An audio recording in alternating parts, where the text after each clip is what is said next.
Inglaterra y España compiten por el comercio, también por rutas y puertos en América. Hubo un acuerdo que dio a los ingleses permiso para vender esclavos a las colonias españolas. Con el tiempo hubo abusos y contrabando. Londres se enfadó, Madrid también. Un incidente con un capitán inglés encendió la chispa. En el Parlamento británico pidieron acción y la Royal Navy se puso en marcha. El almirante Edward Vernon eligió los puntos clave. Primero probó en otros lugares. Tomó Portobelo, golpeó el río Chagres. Luego tanteó Cartagena con menos fuerzas. Vio que no era fácil, ya que la ciudad resistió. Aprendió y se preparó. Dentro de la plaza la situación era ajustada. Entre 3 y 4.000 defensores en total. Soldados, marineros, vecinos en armas, tiradores indígenas, poca munición, fusiles contados, pocos barcos, pero 2 mandos con cabeza fría. Sebastián de Eslava, mi virrey y jefe de la plaza, dirige la defensa general.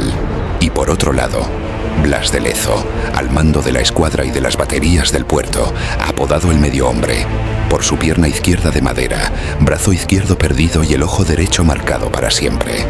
2 estilos muy diferentes, pero con un mismo fin: salvar Cartagena. El puerto de Cartagena es una trampa natural. Tiene una bahía exterior y otra interior. Para entrar hay 2 puertas de mar.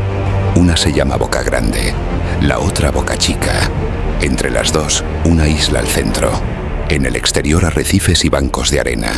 Hay agua poco profunda en sitios donde un barco grande se queda clavado. Alrededor, un rosario de fuertes de piedra. Cañones en puntos altos. Muros que cruzan fuego de un lado a otro. Por tierra, el gran bastión de la ciudad. El castillo de San Felipe de Barajas. Una mole sobre un cerro. Eslava cree que pueden entrar por el norte, por la boquilla y la zona de mar cercana. Pero Lezo tiene otra corazonada. Conoce el oficio. Piensa que el enemigo vendrá por etapas. Primero abrirá Boca Chica con cañones y desembarcos. Después se colará en la bahía. Al final intentará tomar San Felipe desde tierra. Si le rompemos el ritmo, le secaremos la fuerza. Si le obligas a pelear paso a paso, perderá el impulso. 13 de marzo. Empieza el asedio. Tal y como advertía Lezo, los barcos británicos se colocan frente a las defensas de Boca Chica. Sus cañones hablan. En la isla cercana desembarcan soldados. Levantan baterías de morteros y piezas grandes. Día tras día, noche tras noche. Desde el lado español, los fuertes de San Luis y San José responden. También disparan los barcos de Lezo. Incluso desmontan cañones de los navíos para subirlos a las murallas. El objetivo es ganar tiempo. Quitarle al rival la prisa. Hacer que cada metro cueste. El fuego no para. Se hunden barcos viejos para cerrar el paso. Se coloca una cadena gruesa en el estrecho. Aún así, el empuje británico pesa. El 5 de abril caen San Luis y San José. Los ingleses capturan un gran navío español. La boca exterior queda abierta y la flota de Vernon entra en la bahía. Ya huelen el triunfo. La ciudad aguanta el aliento. Castillo Grande y Manzanillo quedan en mala posición. No hay hombres para todo. Se decide evacuar y los británicos aprovechan para instalar su base interior. Mueven tropas a barrios cercanos. Desembarcan en islas y en la península. Avanzan por tierra. Golpean con cañones desde el agua. Cartagena tiembla, pero no cede. El centro de la defensa es San Felipe.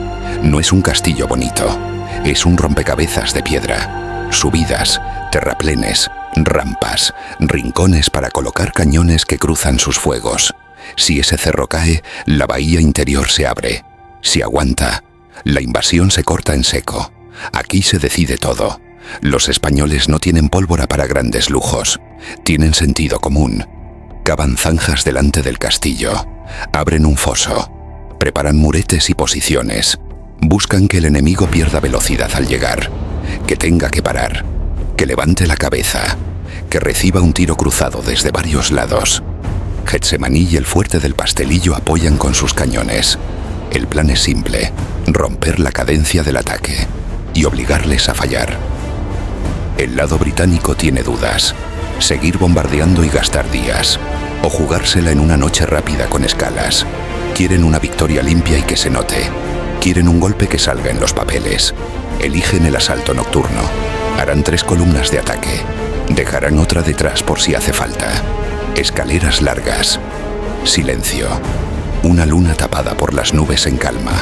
Y mucha confianza. 20 de abril. Todavía de noche. Las columnas se mueven. Se oyen sus pasos y algún metal que roza la piedra. Llegan al pie del castillo. Y el plan choca con la realidad.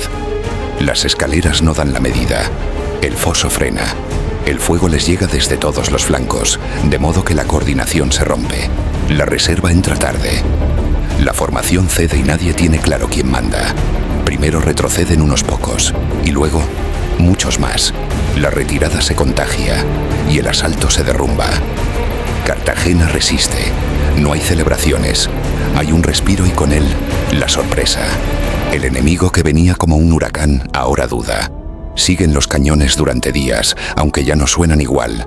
La fiebre amarilla corre por sus tiendas, la malaria los debilita y la disentería los vacía por dentro. La moral se cae, la comida se acaba y el calor con los mosquitos hace el resto. En el puente de mando suben las voces. Vernon quiere seguir, sus capitanes no tanto. El tiempo de pronto se vuelve plomo. El 28 de abril cortan la ofensiva por tierra y empiezan a recoger. Quitan piezas, abandonan trabajos, queman cascos muy dañados, entre ellos el navío español capturado. Semana y media después, la operación ya no puede seguir. El 20 de mayo, los últimos barcos británicos se alejan y el mar vuelve a su rutina. La cuenta es dura. Para Inglaterra, miles de muertos y enfermos. Para España, menos bajas, pero una ciudad herida, paredes marcadas, pozos abiertos, almas cansadas.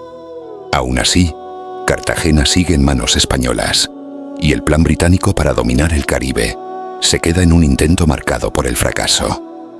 ¿Y los nombres? Sebastián de Eslava sigue su carrera y, pasado su mandato, vuelve a España. Blas de Lezo no verá ese regreso. Morirá en septiembre de 1741 por una enfermedad. Cuerpo castigado por décadas de guerra y por las duras semanas del asedio. Se va en silencio, pero con la ciudad en pie. ¿Qué cambia en el mapa? Que Inglaterra no rompe las rutas entre los territorios españoles de América. No corta la entrada y salida de mercancías por el Caribe. No toma la llave de esa zona. España mantiene su eje durante décadas. El mundo sigue girando, pero no hacia donde Londres quería. Pero lo más gracioso fue que, mientras en Cartagena el humo todavía tapaba el sol, en Londres ya se celebraba. Se mandó una carta al rey, se anunció una victoria, se acuñaron medallas conmemorativas con el nombre de la ciudad, con el nombre del almirante y con un dibujo de Lezo arrodillado. Qué irónico, ¿verdad? Según cuenta la leyenda, Blas de Lezo cerró el discurso con sorna. Si hoy tenéis que mear, hacedlo mirando a Inglaterra. No era una grosería. Era un recordatorio de hacia dónde apuntaba la resistencia. Pero aún queda una ironía más. Entre los oficiales coloniales venía Lawrence Washington. Admiraba mucho a su almirante, Edward Vernon, y por eso bautizó su casa en Virginia como Mount Vernon. Años después, esa casa sería el hogar de su hermanastro, George Washington, el líder de la independencia contra Gran Bretaña. Así, el nombre de un almirante que fracasó en Cartagena acabó asociado a la casa del hombre que derrotó al Imperio Británico.